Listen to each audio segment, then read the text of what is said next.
Alors Godard, j'ai une raison pour en parler, déjà, c'est qu'il est comme moi franco-suisse, et qu'en fait il est mort à quelques kilomètres d'ici, entre Lausanne et Genève. D'ailleurs, je regrette presque, tu vois, j'aurais peut-être dû essayer d'aller lui rendre visite quand même, pour le plaisir, ou même de voir sa baraque. Il est mort à côté de chez moi. Et alors il y a des choses à dire, et déjà une chose un peu triste, c'est que, en fait, je pense que plein de gens pensaient que Godard était déjà mort. En fait, il est mort à plus de 90 ans, et en fait, il était sorti des radars complètement, et je pense que ce qu'il a pu représenter à une époque ne représentait plus rien, je dirais, pour le système.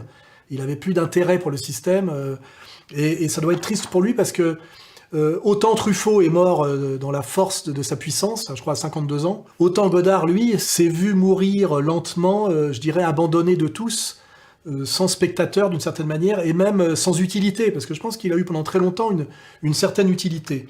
Et justement, c'est de ça dont je veux parler, c'est de Godard et le cinéma de la Nouvelle Vague. Alors la Nouvelle Vague, c'est un peu comme la French Theory, hein, c'est une espèce de truc qui a fonctionné très peu de temps, et dont le concept était très simple. C'est-à-dire qu'il y a une bande de jeunes qui étaient d'abord des critiques de cinéma, donc des cinéphiles, ce qui était une catégorie nouvelle de l'après-guerre. Hein.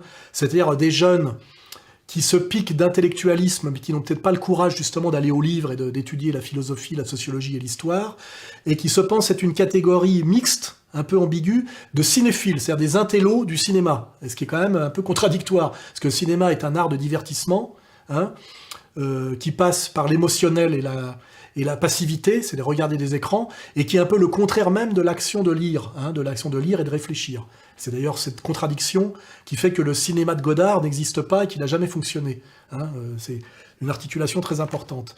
Et en fait, ces jeunes cinéphiles qui prétendaient avoir un commentaire intellectuel de cette catégorie qui était le cinéma, dont ils faisaient une catégorie artistique pleine et entière, c'est-à-dire qu'ils prétendaient finalement hisser au même niveau culturel le cinéma que la littérature, voire même la philosophie. Le cinéma, enfin, si on réfléchit, c'est ce qui rapproche l'art de la vie, la peinture ou la sculpture, enfin, c'est de l'art. On voit très bien c'est de l'art parce que les choses sont pas comme ça dans la vie, c'est de la transposition, même si ça copie la vie, si ça la recrée, ou la musique aussi, enfin, ça n'est pas... La vie, c'est le métro, les galeries Lafayette, enfin, les voitures, et le cinéma rapproche les deux, enfin, ce qu'on filme, c'est la vie, et la caméra, c'est l'art. C'est ça l'idée de la Nouvelle Vague, ça s'appelle les cahiers du cinéma. À un moment donné, après avoir regardé beaucoup de films et avoir beaucoup glosé sur le cinéma, ce qui était pas vraiment la tradition de faire un énorme commentaire critique très élaboré sur un film, hein, qui est d'ailleurs déjà l'idée de l'art moderne et de l'art contemporain, c'est-à-dire le commentaire critique est presque plus important que l'œuvre et valide l'œuvre. L'œuvre ne peut plus fonctionner par elle-même d'une certaine manière. Il y a déjà cette idée, hein, c'est ce que chez Truffaut on appelle la politique de l'auteur, et qui s'appelle d'ailleurs le cinéma d'auteur, c'est-à-dire que le cinéaste, qui traditionnellement était un être collectif, où il y avait un scénariste, un réalisateur, un chef opérateur, c'est-à-dire on admettait que c'était un art collectif de masse, hein, et qui était d'ailleurs d'abord un divertissement, devient une catégorie artistique qui prétend être strictement comparable à la littérature, par exemple, et à la peinture. Quand nous, à la Nouvelle Vague, et Truffaut d'abord, le premier a défendu la notion d'auteur, c'était simplement pour dire il n'est pas juste que Hitchcock, il n'est pas juste que Howard Hawks, il n'est pas juste au milieu du XXe siècle que Serge Eisenstein soit moins considéré que André Gide ou Fédor Dostoïevski. C'est-à-dire que le cinéaste est un artiste. Ce qui est relativement un mensonge parce que ça fait fi de l'énorme masse d'argent qu'il faut, de la distribution, etc. C'est-à-dire de toute la domination capitaliste qu'il y a sur le cinéma, je dirais ontologiquement et structurellement. Ce qui n'est pas le cas du poète maudit, ou du peintre maudit, ou de l'écrivain maudit, hein, qui peut exister hors capital. Ces jeunes gens qui prétendent aujourd'hui, d'abord en valorisant d'autres gars, d'ailleurs souvent en valorisant des types d'Hollywood, ce qui est assez ambigu. Tous les jeunes Turcs, les critiques des cahiers les plus virulents, les plus mordus, ceux qu'André Bazin appelle les Hitchcocko-Hawksiens pour leur amour et leur défense d'Alfred Hitchcock et d'Howard Hawks, tous choisissent d'apprendre le cinéma en se donnant des modèles, en élisant des références. Ils apprennent à voir, c'est-à-dire à diriger, à mettre en scène, en choisissant des maîtres, leurs maîtres à filmer. Pour Truffaut et Godard, le plus déterminant d'entre eux est Alfred Hitchcock. Le cinéma d'auteur, en fait, il parle d'Hitchcock, hein, ou de Fritz Lang, dans des types qui sont totalement intégrés dans le business du cinéma, de l'American Way of Life, hein, d'une certaine manière. Donc c'est très ambigu dès le départ, et ils se mettent, eux, à faire des films. Alors, ils font chacun un film. Alors, il y a d'abord, je vais pas vous la jouer érudit au mois près, mais il y a 3 mecs qui font un film. Il y a Chabrol, il y a Truffaut et Godard. Alors, on sait que Truffaut, c'est les 400 coups. C'est avant Godard qui est à bout de souffle. Et il faut pas oublier Chabrol aussi, qui doit faire peut-être Le Beau Serge ou un truc comme ça. Et ces films sont faits avec très peu de moyens. Parce qu'en général, c'est l'héritage d'un... à part Truffaut, qui est un pauvre, et qui est d'ailleurs beaucoup plus arriviste à cause de ça, que ce soit Godard ou Chabrol, c'est des enfants de la moyenne bourgeoisie supérieure, ce qui est important, et ils font leur premier film avec l'argent de la famille. Un certain nombre de jeunes gens, à une certaine époque, ont voulu faire des films. Ils ont essayé les moyens traditionnels qui consistent à aller frapper à la porte d'un producteur et dire « Monsieur Deutschmeister, je voudrais faire un film ». On leur a dit « Voulez-vous me foutre le camp, petit mal appris ?» Bon, alors ils ont dit « Bon, ben, faut trouver un truc », et chacun... On a trouvé un truc pour faire un film, que ce soit l'héritage de la grand-mère ou la participation des copains.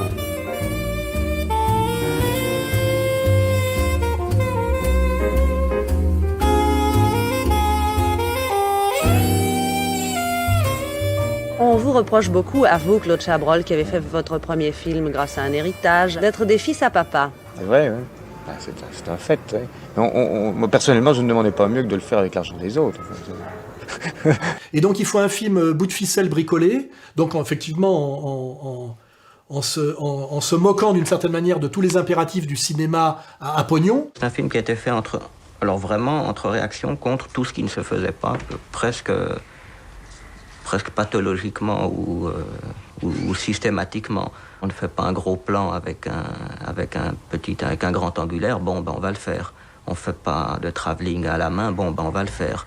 Et ils font un produit qui est un produit qui d'un seul coup a une fraîcheur qui plaît à la nouvelle jeunesse. N'oublie pas qu'il y a des générations et que les mecs, effectivement, un film de Denis de la Patelière, ça peut les faire chier. Les films de Marcel Carné, bon, il y a eu Les Tricheurs, mais le film qu'il fait après est regardable parce qu'en fait, c'est des types qui parlent de la jeunesse mais qui n'en sont pas. Et il y a rien de pire qu'un vieux qui veut faire jeune. Maintenant, tu peux partir. Les flics le cherchent. Pierrot en a vu un chez lui. Et alors? Il peut pas sortir, c'est tout. J'en ai vu un, mais il doit y en avoir d'autres dans le coin. Tu vois, ils veulent me garder. Et d'un seul coup, effectivement, on a les 400 coups qui a une fraîcheur formelle et une fraîcheur tout court, à bout de souffle, donc je rappelle que le scénario d'ailleurs est signé de Truffaut pour aider Godard, et il y a Chabrol. Il y a vu entre nous? Oui. Vous voulez de la musique? Oh oui. C'est ça, si on dansait. Ah, non. De la musique, pas du Wagner. Oh, il y a des cons sur la terre. Allez, tire-toi.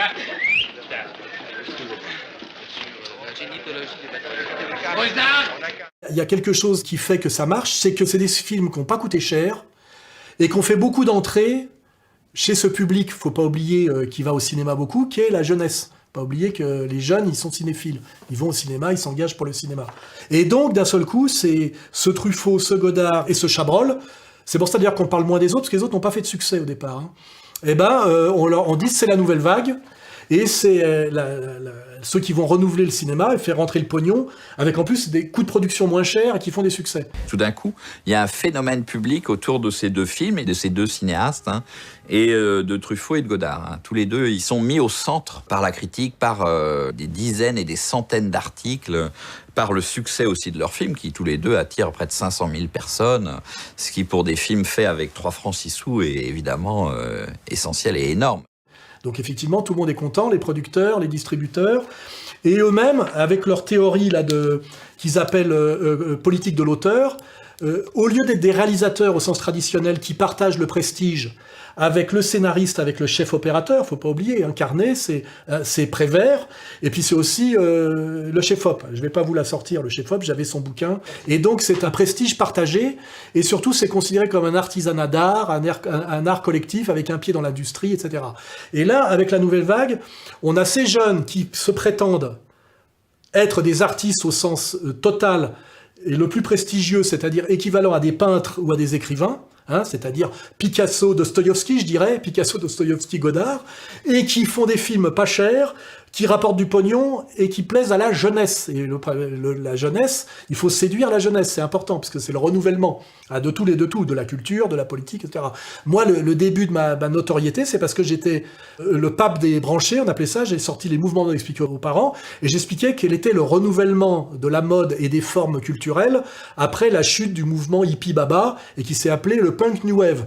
Alors là, présentement, je serai BCBG campagnard en tenue de fête, c'est-à-dire pantalon de velours à bretelles, mais j'ai quand même un nœud autrichien, hein, une Aristouille de gros velours, des choucabouts, là qui sont plutôt armés des Indes, hein, c'est-à-dire anglais, pochette indienne, donc c'est globalement BCBG, mais il y a quand même un petit côté campagne et fête, c'est un peu fun. Et j'étais payé pour ça. Hein, voilà. Et Godard et Truffaut, c'est un peu ça. C'est vous êtes les nouveaux moteurs de la mode des jeunes, et on regarde. Expliquez-nous ce qu'il faut faire, quoi. Voilà, et ce qui va se vendre demain.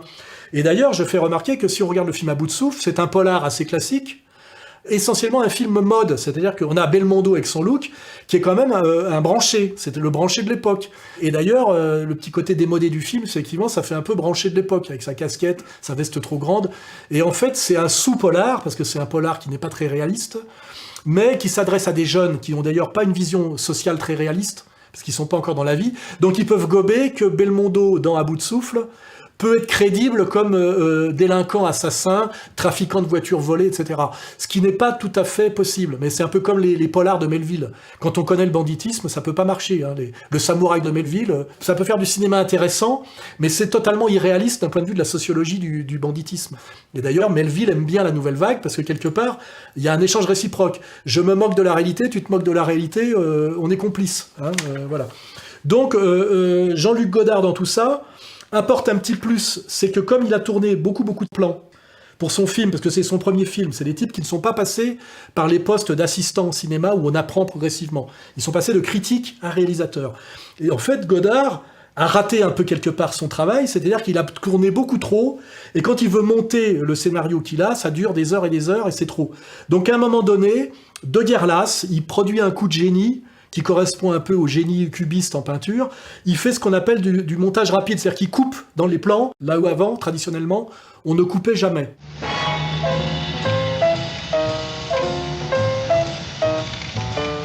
Hélas, hélas, hélas. J'aime une fille qui a une très jolie nuque, de très jolis seins, une très jolie voix, de très jolis poignets, un très joli front, de très jolis genoux. Mais qui est lâche. C'est là, stop. Attends, je vais me garer, quoi.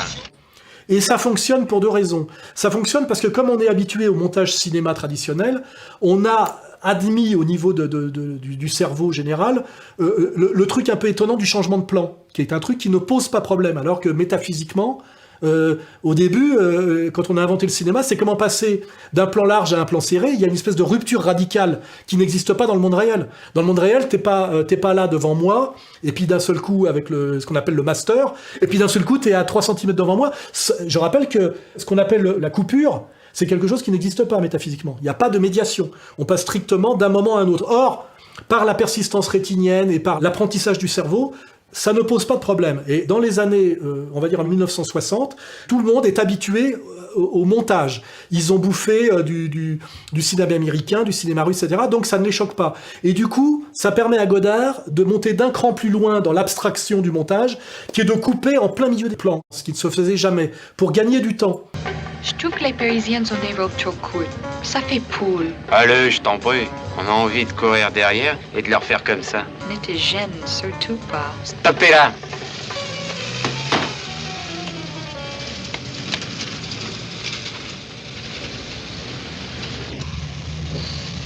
On revient.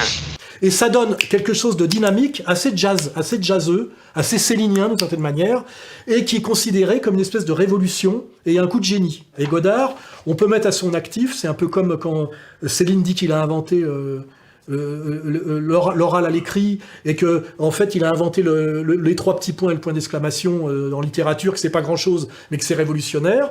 On peut dire que Godard est l'inventeur du montage rapide, hein, et ce qui n'existait pas avant mais qui a fonctionné. Et pour que ça fonctionne, il fallait qu'un mec le tente et qu'on voit que ça marche. Et c'est le premier qui l'a fait d'une certaine manière, et c'est pour ça que tout le monde avait dit putain, Godard a révolutionné le cinéma. C'est pas faux de ce point de vue-là, parce que par ailleurs, À bout de soude est un film assez classique, assez misogyne et assez mode, en réalité. Et c'est ce qu'on appelle un film culte, mais ce n'est pas un chef-d'œuvre. Parce que moi, je fais bien la distinction entre film culte. Par exemple, Easy Rider est un film culte, c'est pas un chef-d'œuvre du cinéma. Il y a des chefs-d'œuvre du cinéma qui ne sont absolument pas cultes, qui n'ont rien renouvelé, mais qui sont parfaitement réussis. Et puis des films assez foireux, mais qui sont cultes parce que c'est un moment de la vie. Par exemple, Easy Rider, c'est l'émancipation de la jeunesse des années 60 avec la Harley Davidson et le rock'n'roll, mis en image par des mecs qui l'ont vécu et qui savent le transcrire de façon directe, et non pas par un vieux schnock qui veut faire un film sûr. Et d'un seul coup, c'est d'une grande fraîcheur, c'est un témoignage, c'est dans l'histoire, et ça s'appelle un film culte. Mais en fait, je pense qu'il faut bien distinguer film culte de chef-d'œuvre. Voilà. Par exemple, Godard, typiquement, est un mec qui a fait, on va dire, au moins 2 films cultes, peut-être 3, on va dire, À bout de souffle, Pierrot le fou et Le mépris. On va dire, c'est des films cultes qui sont à chaque fois, je dirais presque un premier film raté, mais ça se voit pas, qui est à bout de souffle, parce que ça marche sur la branchitude. Mais je veux dire, pour moi, j'ai beau respecter Godard pour certains aspects, Pierrot le fou, c'est relativement regardable. Total. C'était un film d'aventure. Diadème 200. Total. Tendre et la nuit. C'était un roman d'amour. C'était un roman d'amour. Tendre et la nuit. C'était un roman d'amour. Et Le mépris, c'est un échec. C'est-à-dire qu'il y a quand même la nouvelle de Moravia, il y a La maison de Malaparte, il y a Brigitte Bardot à poil, il y a la musique de Doloru, et ça fait quand même un film qui ne marche pas. Ce matin, tout allait bien. Tout à coup, maintenant, on se dispute pour rien. Qu'est-ce qui se passe, ma petite fille? J'ai envie de m'amuser. Il se passe rien, Paul. Là-bas, j'ai peur de m'ennuyer. J'irai pas. J'irai pas. J'irai pas. J'irai pas. J'irai pas. Parce que c'est pareil, comme Godard veut révolutionner le cinéma, et qu'il a l'acquis de la première révolution qu'il a faite du montage rapide, il pense qu'il peut révolutionner le cinéma au-delà, et comme il a des prétentions d'artiste total, en fait, il puise dans la peinture et dans la littérature. Et en fait, ça consiste à faire un film avec un scénario assez faible, où il y a de temps en temps des extraits de livres de grands écrivains lus. C'était un mouvement involontaire pour gagner du temps et pour penser, pour m'assurer que ma vue ne m'avait pas trompé, pour calmer et préparer mon esprit à une contemplation plus froide et plus sûre. Voire même des cartons avec des phrases, et puis des plans qui sont des plans de peinture. Des fois d'ailleurs, il change strictement, il met des gélatines et il fait de la couleur. Alors tout ça en fait c'est du bricolage formaliste, et lui il pense continuer sa révolution du cinéma, alors qu'en fait en réalité il sort du cinéma pour faire des objets d'expérimentation filmique. Moi je fais de la recherche. Je m'en suis jamais caché, je devais être inscrit au CNRS, qui a toujours refusé ma demande. Et moi, je m'en suis jamais caché, ce qui fait que j'aime mieux dire que je suis un scientifique et on rigole. Et puis maintenant, je peux commencer à amener des preuves et trouver des choses. Je reste fait des découvertes. Alors ça s'appelle effectivement le cinéma sur le cinéma, puisqu'on voit bien que le cinéma de Godard est essentiellement un cinéma de citations littéraires, picturales et de citations cinématographiques, puisque ce sont des cinéphiles qui ont bouffé toute l'histoire du cinéma, et on est vraiment dans le cinéma, comme au même moment, l'art moderne devient l'art contemporain, et est de l'art sur l'art.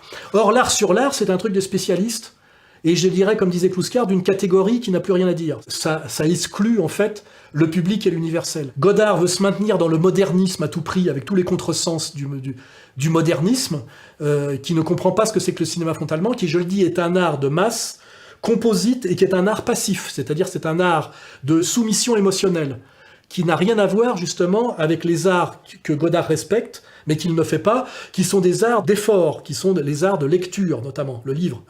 Je veux dire, le contresens de Godard, c'est qu'il veut faire un cinéma intelligent. En fait, le cinéma intelligent et participatif, ça existe, ça s'appelle la littérature. Il ne faut pas oublier que les 3/4 des films sont des mises en image de romans secondaires. Je veux dire, 3 films sur 4, si vous regardez, c'est Madame Bovary, et en général, je dirais, d'œuvres secondaires, parce que vous ne pouvez pas faire un film avec Le voyage au bout de la nuit de Céline. Il y a trop de choses dedans, c'est trop riche. En général, et d'ailleurs, des grands romans font souvent des films un peu décevants. Hein. Et en général, ce qui fait des très bons films, c'est des petits romans. Et le génie des Américains, vous remarquez, c'est d'aller chercher un petit roman, un petit polar, qui est du roman noir, qui est du roman secondaire. Hein, le roman noir, c'est un exercice de style, voilà. Et ça fait des chefs-d'œuvre du cinéma. Ce qui veut bien dire que, quelque part, je dirais, le cinéma est relativement un art mineur, hein, et qui est de la sous-littérature, d'une certaine manière. Et Godard l'admet en réalité inconsciemment, mais veut pas sortir du cinéma parce que sinon il serait obligé d'écrire, et il en est incapable. Il a ni la culture, ni l'effort. Et là, je vais amener un autre truc qui est quand même la dimension mondaine de la nouvelle vague, c'est que ces types qui se prétendent artistes comparables à Rimbaud ou à Soutine, c'est-à-dire des gens qui ont souffert pour produire de l'art, ça leur permet quoi? Ça leur permet de prétendre au prestige de Soutine et de Rimbaud, mais en étant dans l'industrie du cinéma, qui est quand même le métier le mieux payé, en ayant accès aux plus belles femmes, hein, Anna Karina, et en étant invité au Festival de Cannes, où tu bouffes du caviar. Tu vois, je veux dire, j'ai connu ce milieu-là, parce que je rappelle, j'ai fait 6 courts-métrages, des films d'entreprise, et un long-métrage, que j'ai écrit et réalisé entièrement. Et moi-même, pourquoi je voulais faire du cinéma? Parce que j'étais un intello et un poète, d'une certaine manière, mais quand t'es un intello et un poète, t'as pas accès aux plus belles femmes, et t'as pas accès aux plus gros pognons. Et le génie, qui est le mensonge et la malhonnêteté des mecs de la nouvelle vague. D'ailleurs, quand Godard et Truffaut s'engueulent, il y a Godard qui dit « Ouais, quand tu fais la nuit américaine, tu dis pas que tu baises l'actrice principale, tu te mets en scène comme le seul qui baise pas, tu sais, le Deus ex machina. » Menteur. Car le plan de toi et de Jacqueline Bisset l'autre soir chez Francis n'est pas dans ton film. Et on se demande pourquoi le metteur en scène est le seul à ne pas baiser dans la nuit américaine. Alors qu'en fait, t'as baisé l'actrice principale. Je vais pas donner son nom, mais ça valait le coup. Et l'autre lui répond « Et toi, connard, t'as un film à faire, le producteur te dit que tu peux prendre qui tu veux, et tu vas chercher Jane Fonda. » À mon tour de te traiter de menteur. Au début de Tout va bien, il y a cette phrase.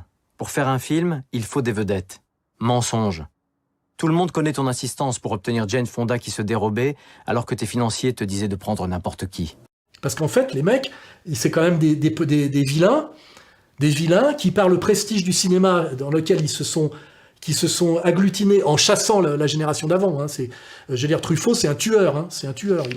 Il a insulté notamment Audiard, tu vois. Les dialogues de Michel Audiard dépassent en vulgarité ce qu'on peut écrire de plus bas dans le genre. Ce n'est pas un dialogue naïf ou faussement littéraire, mais cynique et roublard. Il prouve, de la part de Michel Audiard, un triple mépris du cinéma, des personnages du film et du public en général. François Truffaut. Il insulte Audiard, tu vois, alors qu'Audiard laisse plus de place dans le cinéma que lui. Pour finir, surtout, alors je répète, Truffaut, moi j'aime encore moins que Godard, parce qu'il trahit en fait tout ce qu'il a théorisé dans les cahiers du cinéma dans sa deuxième partie de carrière, ce qui fait d'ailleurs qu'il est très respecté par Spielberg, exactement d'ailleurs comme la French Theory est très respectée par les campus californiens, tu vois ce que je veux dire. En général, quand t'es aimé par les pontes d'Hollywood, c'est mauvais signe, tu vois. Je veux dire, Spielberg fait jouer Truffaut dans Rencontre du troisième type. Je reçois des informations maintenant. Écoutez. Écoutez.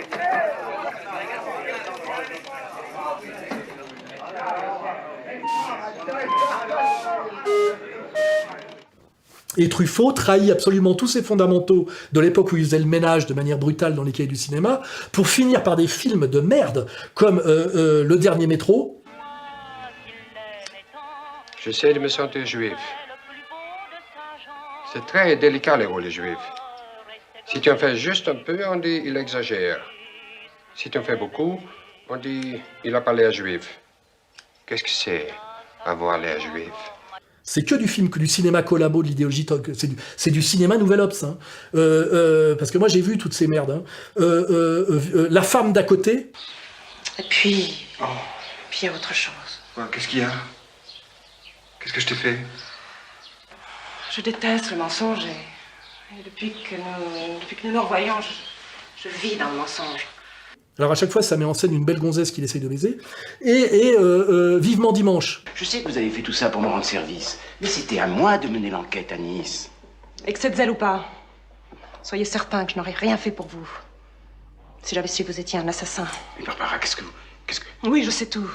Et d'ailleurs, il faut savoir que si Godard est un amoureux qui a quand même eu une belle aventure avec Anna Karina, qui était d'ailleurs un mec bien, il a une gueule de con, mais il était bien foutu. Vous le verrez, il est capable de marcher sur les mains, et il était relativement athlétique, Godard. C'est un mec à poil et bien foutu. Mais Truffaut, lui, c'était un priapique, baiser obsessionnel, qui essayait de niquer toutes les meufs. Celle qu'on parlait assez bien, d'ailleurs, c'était Jeanne Moreau, qui disait « il a jamais réussi à me choper ». Et en fait, le mensonge de ces cinéastes de la Nouvelle Vague, ce que leur maître à tous, la Paul Djegoff, a parfaitement dénoncé. J'invite les gens à redécouvrir Paul Djegoff, pas comme scénariste, c'est pas forcément grand intérêt, c'est le scénariste des Bonnes Femmes et les scénaristes des premiers Chabrol, mais parce qu'il a servi de modèle à tous ces jeunes puceaux. Sûr de lui, insolent, chanceux de faire ce qu'il aime, Chabrol est un autre homme. Celui qui l'a aidé à se libérer des carcans bourgeois de son éducation, c'est un personnage impétueux et couillu, le très irrévérencieux Paul Djegoff, qui sera le scénariste de 13 de ses films. Djegoff, c'était une personnalité un peu exubérante qu'on croise dans les soirées ou à la cinémathèque après la guerre. Toute la Nouvelle Vague, ils avaient un côté un peu coincé, tous, on va dire. Encore un peu, soit une morale un petit peu catho pour certains, ou soit une timidité pour d'autres, voilà. Et un Djegoff, il a envoyé paître, on va dire, toutes les conventions, voilà. Et donc, d'une certaine manière, il a tiré vers l'excès, et Chabrol et toute cette bande-là. Et il faut vous intéresser à Paul Djegoff, qui est en fait la figure tutélaire de la Nouvelle Vague, qui n'en a jamais été vraiment, et qui a fasciné tous ces jeunes merdeux, et qui leur a permis d'une certaine manière de créer leur personnage. Et moi, j'ai beaucoup d'attachement pour Paul Djegoff, parce qu'il n'est pas très connu aujourd'hui. C'était un playboy, dragueur, baiser, impénitent. Et d'ailleurs, on dit que le scénario écrit par Truffaut, qui met en scène Belmondo dans La Bout de Souffle, c'est Paul Djegoff. C'est-à-dire que ce mec existait dans la vraie vie, c'était Paul Djegoff. Et Paul Djegoff est un type très intéressant, il était virtuose de piano, alsacien, hyper beau mec, et qui a permis à un mec comme Chabrol de s'émanciper à des tas de niveaux. Voilà. Donc, quitte à parler de la Nouvelle Vague, autant parler de la figure tutélaire qui est restée dans l'ombre toujours, qui est Paul Djegoff, qui est mort assassiné par sa maîtresse. En plus, c'est assez intéressant. Il est mort poignardé par sa maîtresse, après lui avoir dit « Tue-moi, mais arrête de me faire chier ». Enfin voilà, le mec est intéressant. Donc voilà ce qu'on peut dire sur Godard, c'est que à un moment donné, tout ça a intéressé le système. À un moment donné, sur un quiproquo, ça a pu durer. Et puis comme Godard est resté dans sa contradiction fondamentale de vouloir faire de l'intellectualisme profond par un médium qui est profondément contradictoire, qui s'appelle cet art passif de l'image et émotionnel du cinéma, progressivement, il a fait des objets filmiques que certains peuvent trouver intéressants, parce qu'on peut tout trouver intéressant, hein, comme les dessins d'enfants peuvent être intéressants, etc., mais qui en fait ont exclu totalement le public, et en tant que cinéma, n'était pas du cinéma, il était des films ratés. Parce que, à la limite, on peut dire que Truffaut fait des films réussis qui n'ont pas grand intérêt, et qui rompent avec tout ce qu'il avait prétendu faire en assassinant les Denis de la Patelière et la génération des carnets même, etc. Alors que Godard, lui, est resté fidèle au programme de la politique de l'auteur des cahiers du cinéma, et ça a donné des anti-films qui ne sont pas du cinéma. Quelques-uns d'entre eux ont tiré de la rivière une certaine vérité, mais aucun d'eux.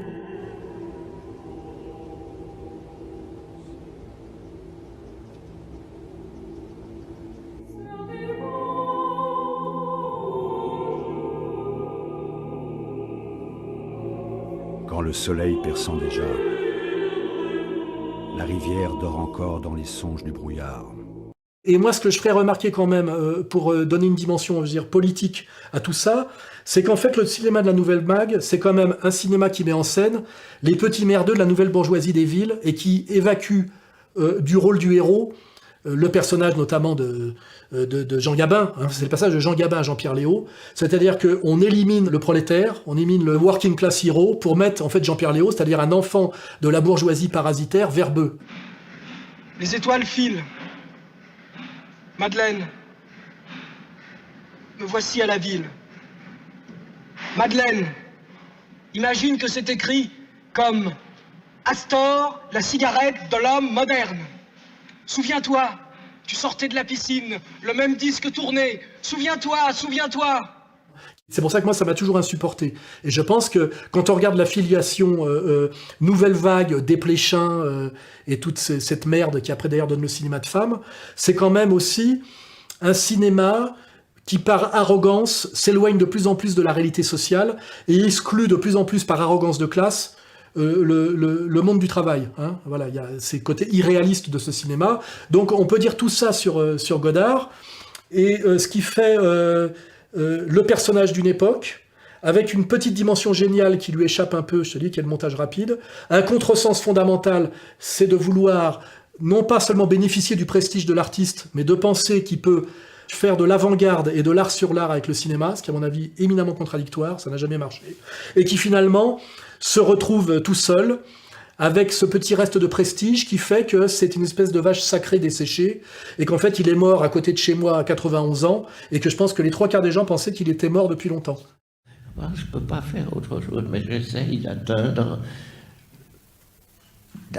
quelque chose du langage que la peinture a eu, que la musique a eu, que le cinéma a un peu eu à l'époque du muet, et qu'il a perdu. Et si je veux rajouter 2-3 trucs, il y a des grands cinéastes qui ont réussi à renouveler le cinéma.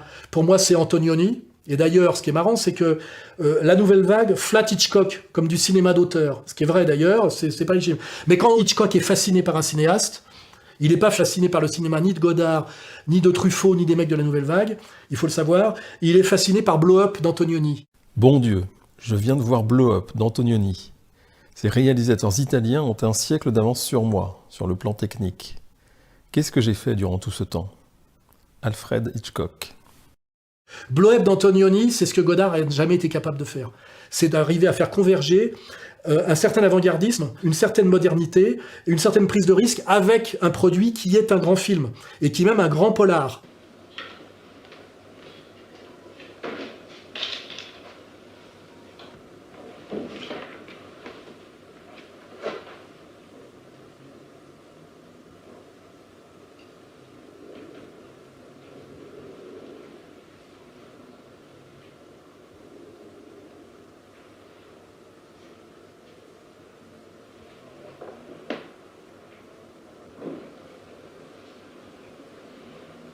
Et moi, je pense que le cinéma génial de l'époque, c'est pas le cinéma français La Nouvelle Vague, qui est toujours du cinéma du baratin, parce que l'intelligentsia française a un prestige du baratin par sa position dans l'histoire de la philosophie, qui est le même prestige de la French Theory. C'est qu'en fait, le prestige de La Nouvelle Vague, c'est le prestige du baratin sur le film et sur le cinéma.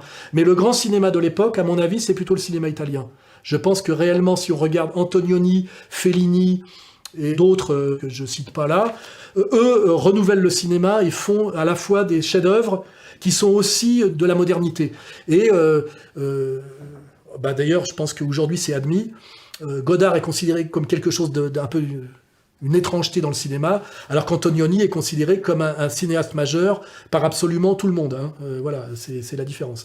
Et d'ailleurs, Antonioni, lui, ne fait pas le baratin que font la Nouvelle Vague. Il n'a pas besoin. C'est dans ses films. Hein. Quand on regarde l'Eclipse, l'Aventura, l'Eclipse, Blow Up, on est dans la vraie modernité du cinéma, qui peut faire chier certains.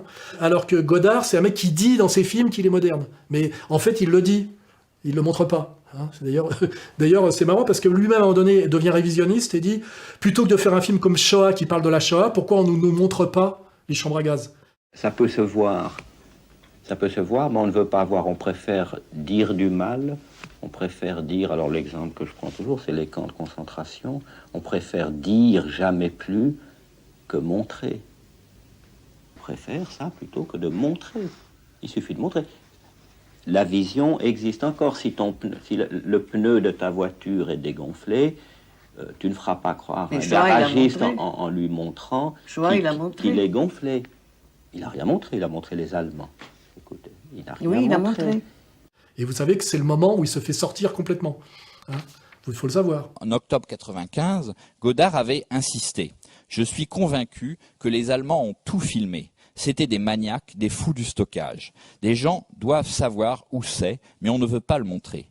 Et dès janvier 85, 10 ans auparavant, avant même d'avoir vu Shoah sorti en avril, d'avoir pu voir Shoah sorti en avril 85, le cinéaste tenait des propos proches dans l'autre journal. Je cite, « Les camps, ça a été filmé sûrement en long et en large par les Allemands. Donc les archives doivent exister quelque part. Et ça a été filmé par les Américains, par les Français, mais ça n'est pas montré, parce que si c'était montré, ça changerait quelque chose. » Par son espèce de questionnement profond sur le cinéma, il a fini par devenir révisionniste malgré lui, et ça lui a valu son exclusion définitive du milieu. Et je pense aussi une certaine conscience, une certaine colère par rapport à un certain milieu. Il avait fait lettre au Festival de Cannes, écrit K-H-A-N. C'est parce qu'en fait, il a dit effectivement, plutôt que d'en parler, il faudrait réellement le montrer. Or en fait, là on est dans la psychanalyse profonde. Lui, toute sa vie, il a parlé du cinéma moderne qu'il faudrait faire, mais il ne l'a jamais montré. New York Herald Tribune! New York Herald Tribune! Est-ce que tu m'accompagnes, Harold? Oui, c'est idiot, je t'aime. Je voulais te revoir pour savoir si te revoir me ferait plaisir.